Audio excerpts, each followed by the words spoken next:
What's up, y'all? What's up? I didn't think I was gonna come back tonight, but baby, this thing just came across my desk. Shout out to the people who slid up in my DMs and asked me if I had seen or heard. I got lipstick on here. And y'all know I don't have to go to work tomorrow, so I said, well, let me come on down here and let's talk about it. I found it online. Now listen. We are talking about the super mayor, Tiffany Henyard, up in Dalton. Excuse me, up in Dalton Township, up in Illinois. And y'all know that the FBI came a knocking a couple of times in the last couple of weeks, right? We didn't get any confirmation about whether they were really there, how many times they were there, and what they were looking for while they were there. Well, I now have a copy of the subpoena, and we're going to read through it.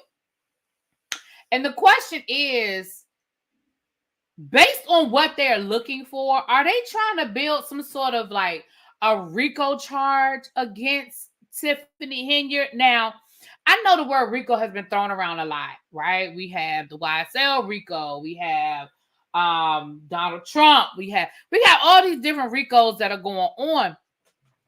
So, first of all, let's talk about what a RICO is. So we down to the law offices of hood and ghetto. So let's talk about what a RICO charge is. I'm just going to give y'all a very basic definition, and then we're going to get into this subpoena, okay? When I Google RICO charge, this is what comes up. To violate RICO, well, RICO stands for, was it racketeering? Hold on. Racketeer, influenced, and corrupt organization. So first of all, they're already looking at you engaging in a pattern of racketeering and corruption as an organization or enterprise. So the definition, and all I did was just Google RICO, child. I didn't do nothing special. To violate RICO, a person must engage in a pattern of racketeering activity connected to an enterprise. The law defines 35 offenses as constituting racketeering, which includes, but is not limited to, because I don't have all 35 in front of me, includes gambling, murder, kidnapping, arson, drug dealing, bribery, and significant mail and wire fraud are included on the list. Now, what we learned from the Bishop Whitehead trial is that wire fraud could be something, mail fraud or wire fraud could be something as simple as fraudulent documents that you put through the mail. Like we know that he mailed off fraudulent loan documents, right? Or he sent them via a wire, and that's where the charge comes in. So when we get into, that is a very simple, like if you engage in a pattern of that type of activity, there we go, right? Again, that is my, we are down to the law offices of hood and ratchet. Okay, I do not have nobody's law degree. Okay, but let's look at this subpoena. I'm gonna share my screen, and let's look at this subpoena, honey, and let's talk about based on what they are looking for. Y'all tell me what y'all think. It's 40 people in the chat. I know the notifications may or may not have gone out. If you guys could please hit that like button. The more people that hit the like button, the more notifications go out, the more people can join the conversation. Please and thank you. All right. So let's look at this. So as you can see, hold on, let me scroll up to the top. As you can see, we have the United States District Court for the Northern District of Illinois. This is a subpoena to testify before a grand jury. So this tells us that a grand jury has been convened for certain reasons. Now, let's read through it. It says to Thornton Township, attention to the custodian of records. So remember, Tiffany Henyard is the mayor of Dalton Township, but she is also the trustee for Thornton Township, okay? We're going to see that. So let's read through. I think there are two subpoenas here. Let's read through both of them. So it says you are commanded, okay, to appear in the U.S. District Court at the time and date and place shown below to testify before the court's grand jury. When you arrive, you must remain at the court until the judge or the court officer allows you to leave. They tell the location of where you have to report to. The date is May the 20th, and the time is at 9:30. So this hearing, this grand jury is going to convene next Monday, okay, a week from today. Here's what they are asking for. They said you must bring with you the following documents, either electronically stored or objects, okay? This is what they asking for, y'all.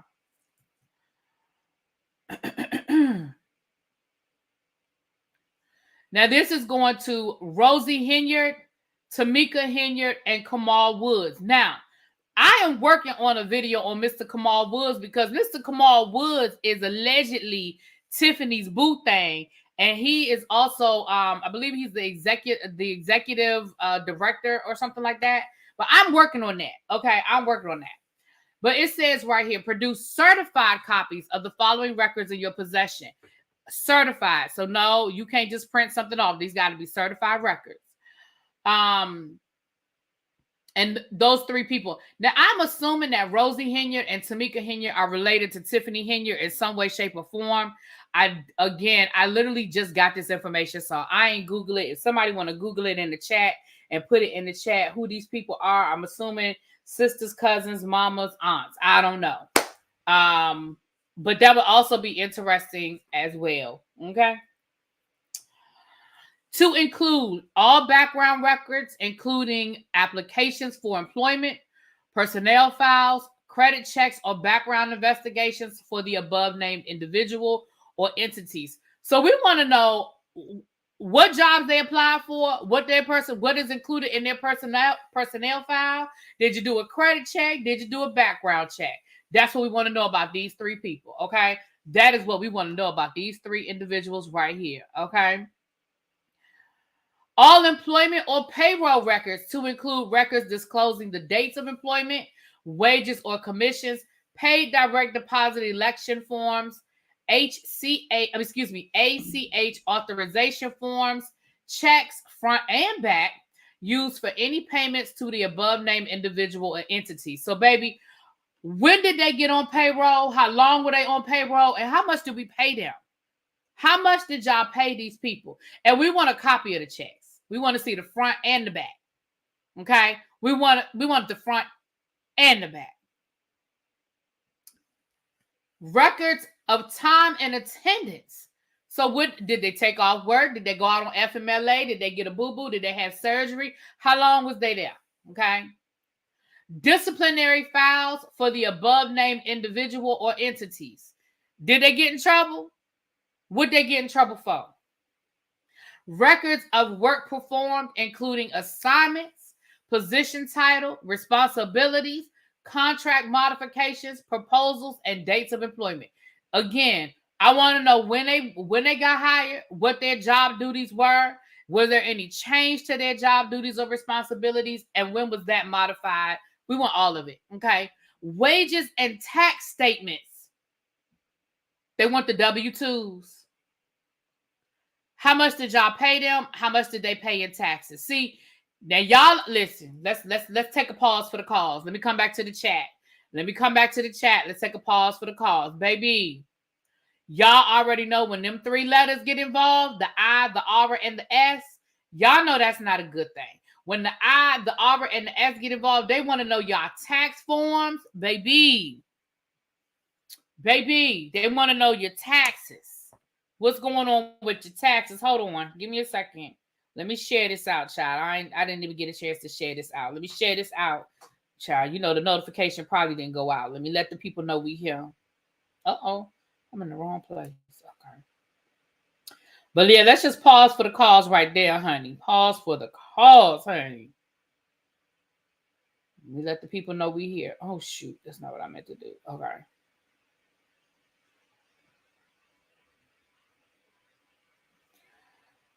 Whew, honey.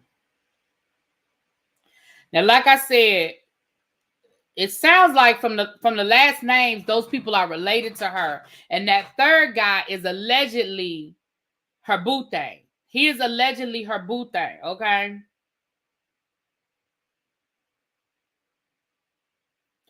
So that may have something to do with why they're interested in what's going on with him, okay? All right, let's finish reading. Let me go back to the chat. Let me go back to let me see what the chat's saying real quick before I go over there. All right, let's finish reading. Oh, Lord. Go back to the chat. So I started playing the video. Oh, y'all are just, you said, well, she's been to prison before. Well, listen, I ain't even had a chance to go through her. People, y'all ain't even had a chance. The stuff keep coming in so fast. It's coming in so fast. All right. Employees withholding allowance certificates and any other exempt status documentation issued to the above named individual or entities. U.S. Information Returns Form 1099 series showing fees, commissions, and other payments issued to the above named individual entities. So, 1099s are contractors. So those are people who that you contract out to that aren't necessarily on your payroll. Request for taxpayer identification, your IRS W-9 for the above named individual or entities. Hold on. I scrolled too fast. Hold on. Okay. Records showing the methods of payment for any and all remuneration and or reimbursements of expenses to include receipts, documentation, itemizing expenses, accounting of expenses, ACH authorization forms, and checks front and back used for any payments to the above named individual or entity. So, think about that Vegas trip. Think about that Las Vegas trip. Think about that security detail. Think about them SUVs, honey. All of those things are coming into question. It sounds like they're looking for. We want to know who you paying, what you paying people for, what you reimbursing people for. We want it itemized. Okay? All agreements or contracts with the above named individual or entities. Invoices received from the above named individual and or entities. Description of service provided by the above named entities or individual. Description of service. Oh, I just read that. All retirement and saving plans, including pensions, annuities, profit sharing plans, IRA, simplified employment, pension, saving incentive match for employees. Records should show the employee contribution balance, accumulation, and loans drawn from the accounts. Include loan applications, loan terms, repayment records, and records showing the date, amount, and method of repayment, and copies of checks front and back, or other instruments used as issued to repay loans. Now, that was the first subpoena. Now, let's look at the next subpoena, okay? It's to Thornton Township. Again, same place. Again, it's for Monday, November. Why I keep wanting to say November? Something good must be getting ready to happen in November because that's the second time I done said November. Anyway, May 20th of 2024. Same language, you guys. When you show up, you must bring the following things. Now, this time, though, wait a minute. I want to make sure. To Thornton. Okay, so again, it's to Thornton Township. Attention to the custodian of records. So now it says you must bring the following documents, yada, yada, yada. Same thing. Now look at what they want, y'all. For the time period of January the 1st of 2021 through present, provide the following. Now, January 2021, I believe that's when she became mayor. I believe that's when she was sworn in. All municipal code and ordinances applicable during the given time period related to credit card purchases, vendor approvals, procurement, employment contracts and termination, per diems, expense reimbursement, outside employment to include any specific regulations for the police department. Now, that goes directly to her security detail. Outside employment to include any specific regulations for the police department. Remember, for her security detail, she handpicked people from the police department. So I feel like the fact that the police department is named specifically is not by accident. Loans, insurance, work schedules, and job description, employee contractor travel, that's that Las Vegas trip, security detail, use of vehicles, residency requirements for employees and contractors. Now, that is interesting because I know here in DC, if you work for the district government, you have to live in DC. If you work for the District of Columbia government, you have to live in DC. And you have a certain amount of time. Like, they'll hire you if you don't live in DC, but you have a certain amount of time to get a DC residence. I had a friend who worked for lived in Virginia and didn't really make a lot of money. They were like entry level and they couldn't afford to move to DC. And they ended up having to give up their job because I forgot how much time they get. But at the end of that time, if you don't have a DC, now mind you just got to get a DC address, child. But if you don't get a DC address, and turn over that documentation to show that you have a residency in DC, baby, you will lose your job. So I'm wondering if it's something along those lines as well, that maybe people have been hired that do not live within the area that they're supposed to live in, okay? And donations. All annual and quarterly financial reports, all budgets created for the entity. Accounting records for all revenue, expenses, assets, liabilities, and equity-related entries for the entity. This should include all user data, access, and logs created within any accounting software. Baby, they want all the records. They said they want all the records. They want all the records. Okay? All the records.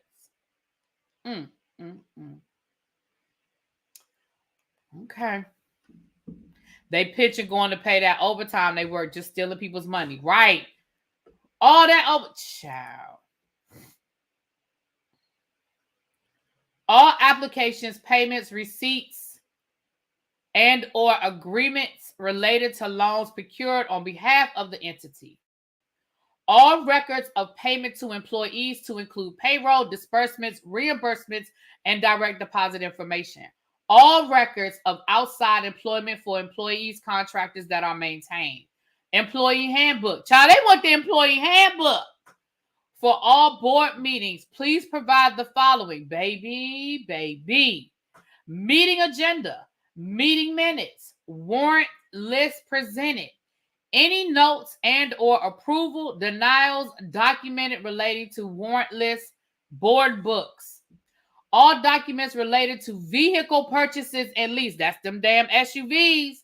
To include but not limited to contracts, payments, approvals, authorized users, and authorized use for vehicles. The following requests are specific to identified individuals for January the 1st of 2021 through the present. So they want specific information on individuals, right? Any records of municipal resources being used on behalf of political entity, including but not limited to Friends of Tiffany Henyard, charitable organizations, including but not limited to Tiffany Cares Foundation, Tiffany Henyard Cares Foundation, and or the Tiffany A. Henyard Cares Foundation. In other words, child, we don't want nobody to be able to give us no slide in between the lines. Whatever the name of her organization is, if it's Tiffany Henyard, Tiffany A. Henyard, Tiffany Cares, we want all of it. We want all of it, okay? We want all of it. All employee contractor records associated with the following individuals, including but not limited to hiring, retention, consulting agreements, and or employment contracts, personnel files, work schedules, records of invoices and payments, and job descriptions for Keith Freeman LLC, Government Staffing Advisors LLC, Kamal Woods, there go Kamal Woods again, y'all, and Cheryl Schrantz. All payment disbursements information, including but not limited to expense reimbursements, credit card expenditures, per diems, expense reports, receipts, and electronic communication related to the following individuals or entities: Keith Freeman LLC, Government Staffing Advisors LLC, Tiffany Henyard. There go Tiffany. But Fiona Dukes, that's the young lady that's suing them that said that she was assaulted. Carmen Carlisle, Gerald Jones, Stan Brown, child, they go Kamal Woods again, and Cheryl Strantz. Kamal all up and through here. Kamal. If you don't already have an attorney, sir, you should have got one yesterday. If you don't already have an attorney, you should have got one yesterday. I'm just saying. I'm going to say it one more time. If you don't already have an attorney, you should have got one yesterday. That's all I'm saying. Yesterday. All right, y'all. Please provide all records relating to the below listed entities. Such records should include, but not limited to, proposals, bids, contracts, or other agreements, license and or permits issued, job description orders, payments issued, invoices, and internal/external communications. With Jose Aldico Printing. Now, the address is up there, but these are business addresses, so I don't feel like I'm doxing anybody. I feel like if you Google any of these businesses, you'll find their address. So, and that's probably why it wasn't redacted either. On-demand printing, Jose Aldico Printing and Graphic. Oh, child. All records related to Jose Aldico invoice. They gave us the invoice number, child. Dated September the 28th of 2022. This includes order invoices, communications, disbursement, and approvals. Records related to Paul Graver, First Government Leasing, and then they do black out some of the address, including proposals, bids, contracts, or other agreements, payments issued, invoices, and communications between municipal contracts, employees, and First Government Leasing contractors. Contracts, agreements, engagement letters, invoices, description of work payments relating to the following entities. Child, they coming for everybody. Delgado Law Group, LLC. Any other law firms or attorneys paid for by the township. Jerome Genova, Newsmakers, Inc. And Stryker Monley Group. Baby, y'all, they coming for everybody. They are coming for everybody. They are coming for everybody. Baby. Her 2023 salary is $300,000, baby. Well, they about to All right, let's keep going, honey. We almost done. It's only a few more pages left. All records related to approved, unapproved travel. Y'all know that's that Vegas trip. This should include official purpose for travel, hotel folios, airfare, per diem requests, approvals, per diem disbursement, credit card expenses, expense reports, receipts, expense disbursement, and any board of trustee approval denials for travel. The response should include, but is not limited to, the following: October the 4th through 15th to Springfield, Illinois, March of 2023 to Washington, D.C., and May of 2023 to Las Vegas, Nevada. Now, we already know that Las Vegas trip is infamous, but it looks like they have 2 more trips on their list, honey. 2 more. Internal and external electronic communication related, all requests listed above. These communications should include, but are not limited to, the following parties: Tiffany Henyard, Keith Freeman, Robert Hunt, Kamal Woods. Tried to go Kamal again. Kamal, what I tell you, Kamal? If you do not have an attorney, what I tell you to do? Get one yesterday.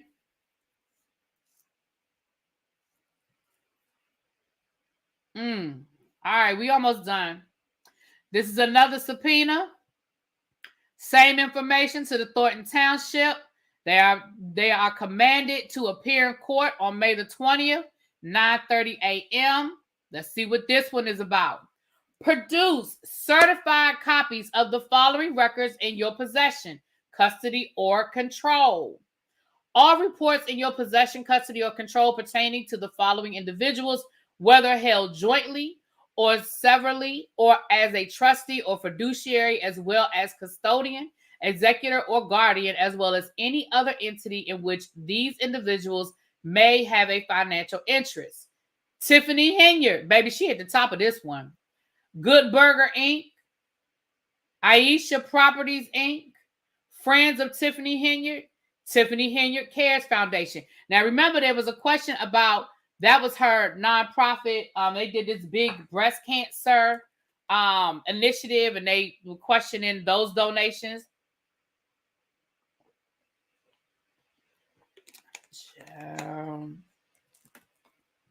Right, 2024. Now, I'm not saying she gonna get a RICO, y'all. I'm just saying it looked like they are building a really solid case here. Now, just because they asking for all this information doesn't mean that she did anything wrong. I have to say that we are innocent until proven guilty. But it certainly looks like they are looking under every crook and crevice, okay? This is the same information, all background records, including application for employment, personnel files, all employment payroll records, all retirement saving plans, records of time and attendance, disciplinary files, records of work performed, wage and tax statements, employees withholding allowances, U.S. information returns, requests for taxpayer, requests for records of methods of payment, all agreements or contracts, invoices received, description of service provided, receipts received for payment, checks written. Now that's one that wasn't. I'm just going through the ones we already covered before. Records documenting payments made to the above individual or entities, including bank statements, check copies, cashier checks, money orders, wire transfers. See, they go that wire transfer, y'all. Remember the RICO definition? They go that wire transfer, automated clearinghouse or other negotiable instruments, checks written to cash or written with pay to the order of. Now, those are the three subpoenas. Remember, they said that the FBI came a knocking 3 times. Remember, they said that the FBI came a knocking on 3 separate occasions. Now, I'm not saying one has anything to do with the other. But it looks like on next Monday, May the 20th, a grand jury has been convened, and the custodian of the township. Lord, I just closed it. Hold on. I want to make sure I don't want to say it wrong. I think it was Thornton Township has been commanded to show up and provide all of that information. So first of all,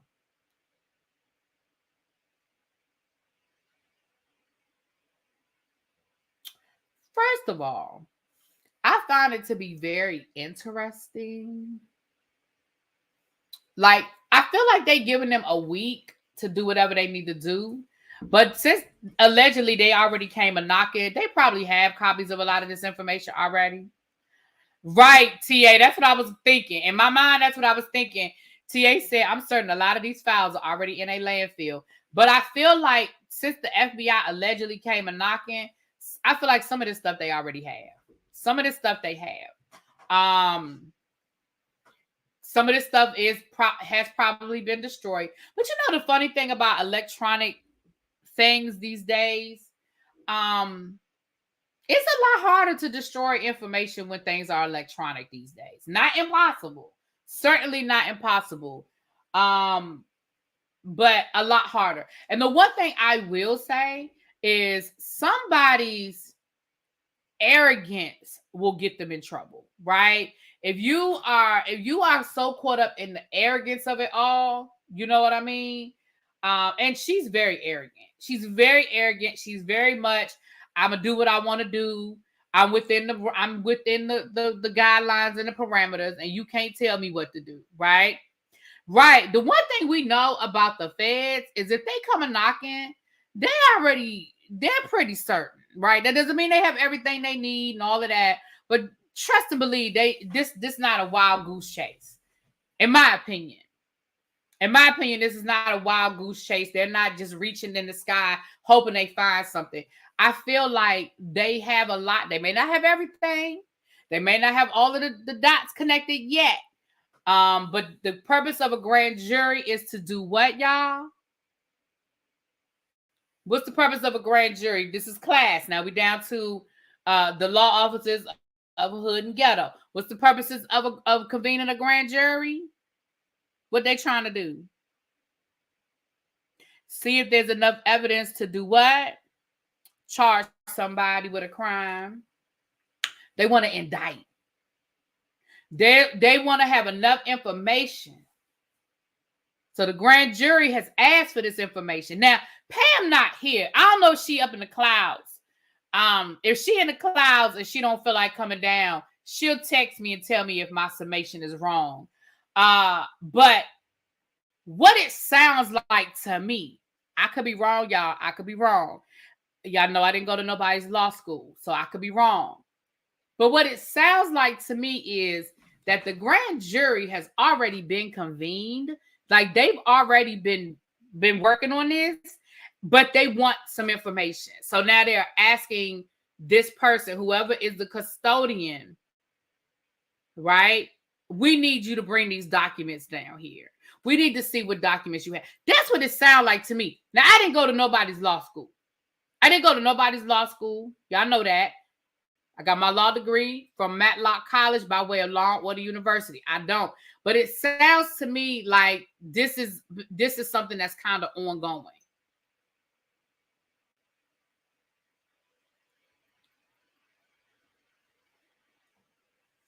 It will be very, very interesting to see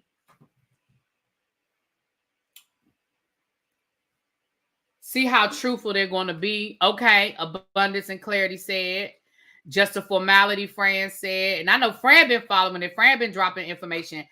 So this is what I think, y'all. Again, this just me. This just me. This is my opinion. This is not based on any fact. This is not based on anything concrete. This is me. This just really be talking to her people. I give it a couple of weeks before we see some sort of an indictment.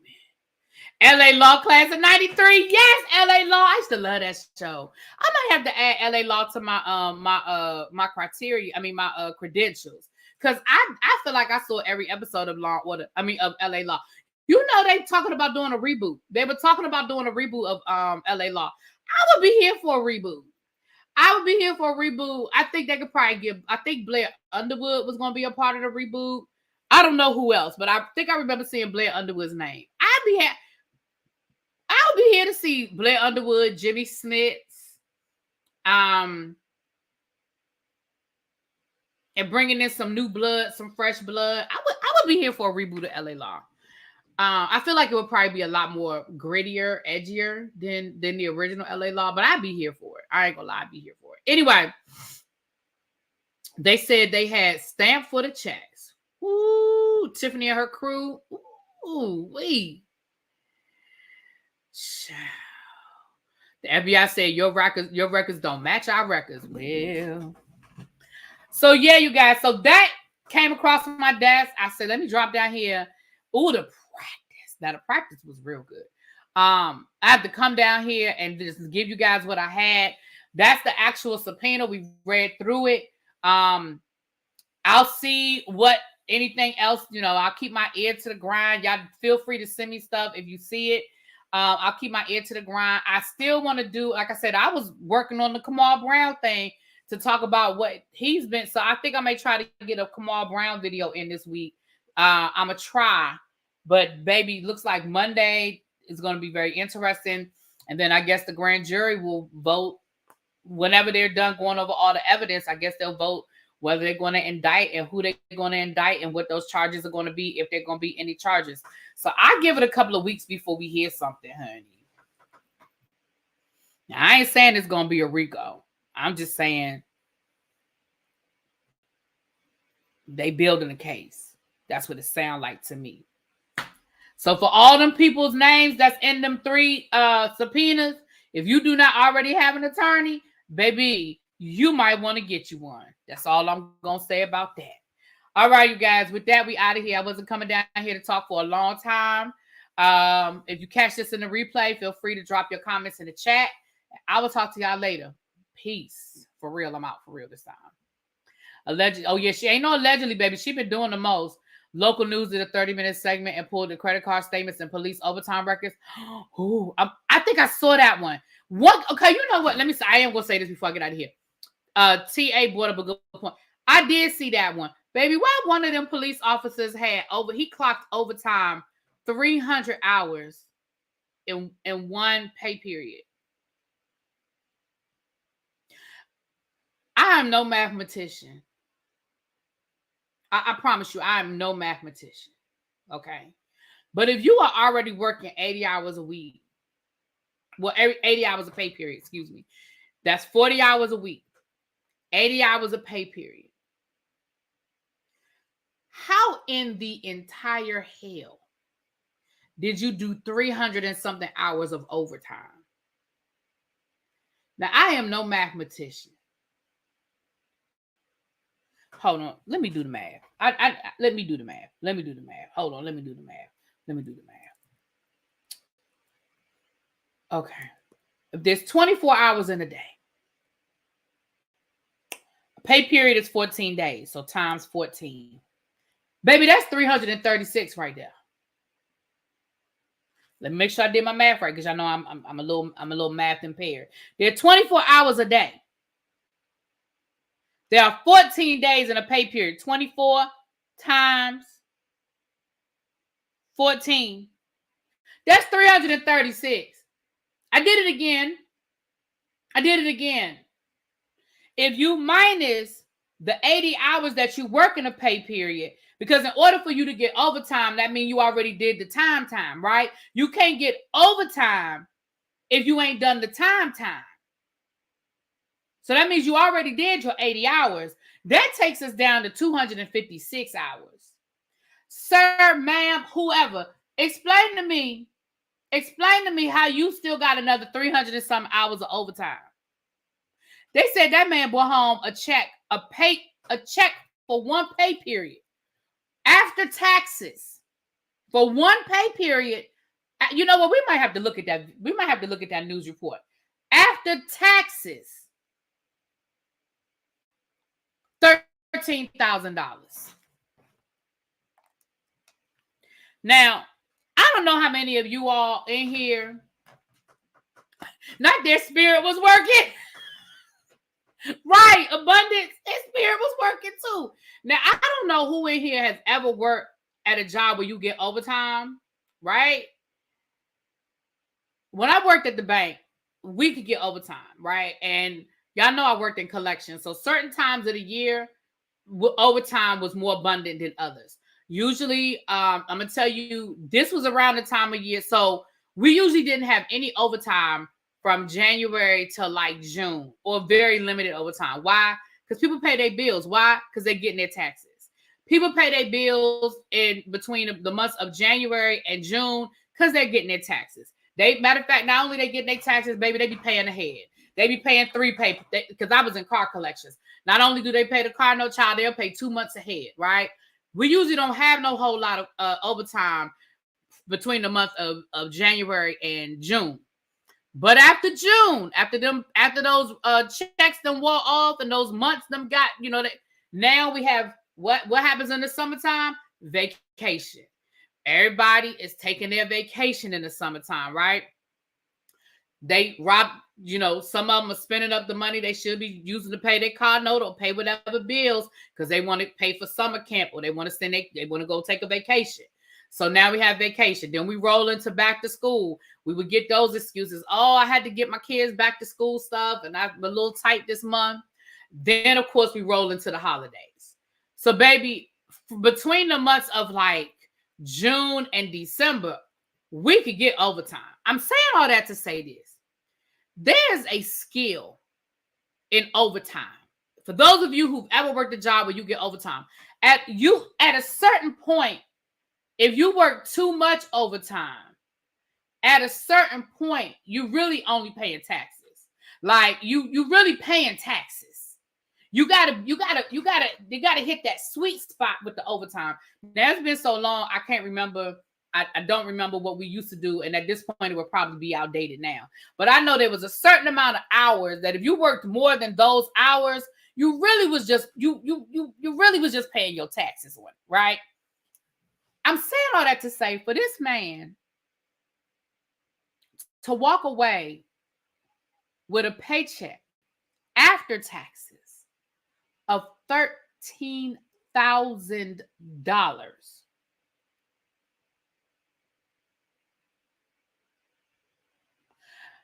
I want to know what payroll officer signed off on that. How you turn in a pay period, like a pay slip, and you write on there you did 300 hours of overtime and ain't nobody catch that? Nobody, like, at no point in time did anybody catch that and say, wait, what? Thank you, Carol. Carol said, yeah, if you work too many hours and you right, you just pay. Yeah. So there's a sweet spot. And again, I don't remember what it was now, but I just remember it was a sweet spot. It was a sweet spot that you had to know, okay, you don't need to do no more overtime this pay period. You don't need to do no more overtime. Just don't. I know it's on the floor. You think it's money on the floor, but it's really not money on the floor. You really just paying them taxes. You really just paying them taxes. Baby, I get overtime after 8 hours, 1.5 up to 10 hours, 2 times anything over 10. Okay, see, Fran broke it down for me. It's no, I just didn't even, I mean, I get what y'all saying that Tiffany signed off on it, but I mean, that is just some blatant right there. So yeah, I did see that report. Now that you brought it up, I did see that report. Maybe at some point, I ain't saying when it's going to be. Y'all know I have a lot going on this week, but maybe we can look at that report. I think it was like a 20-30 minute report, but baby, the news did the expose on that overtime, and it was a whole situation. It was a whole situation. All right, y'all.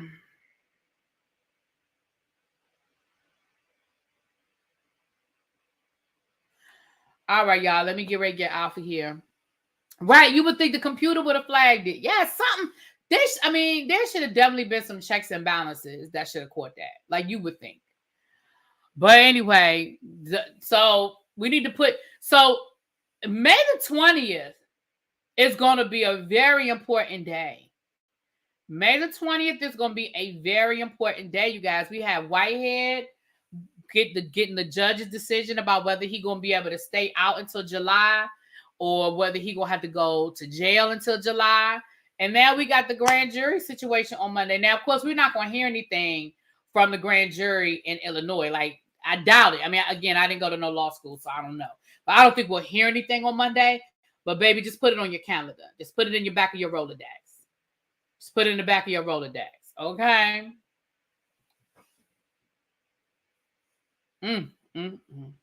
All right, you guys. I'm going to talk to you later. Mwah. Peace.